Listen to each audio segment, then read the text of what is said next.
Login failed on BusyKid App Fix. You open the BusyKid app to pay your child's allowance or review chores, but suddenly login failed. It's annoying, but don't worry.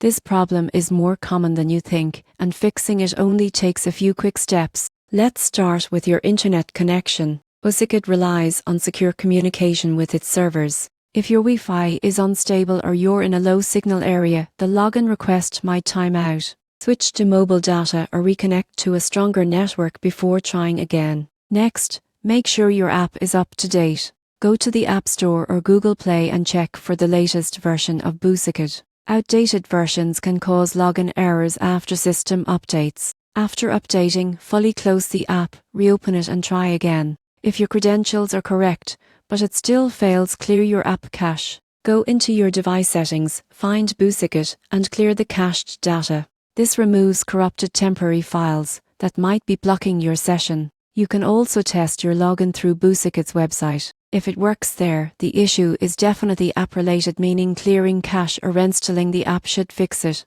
Also, double-check your credentials. It's easy to forget if you recently changed your password or email. Use the Forgot Password link to reset your details securely if needed. If you're using a PIN or ad blocker, turn it off temporarily. BusyKid security systems might block PIN logins to protect user data. Finally, if none of these steps work, BusyKid servers might be undergoing maintenance. This happens occasionally, and access usually returns within a short time. So don't stress when your BusyKid login fails. Check your connection, update your app, refresh your credentials, and clear the cache. With just a few quick fixes, you'll be back to managing chores, allowances, and teaching financial responsibility to your kids without the frustration.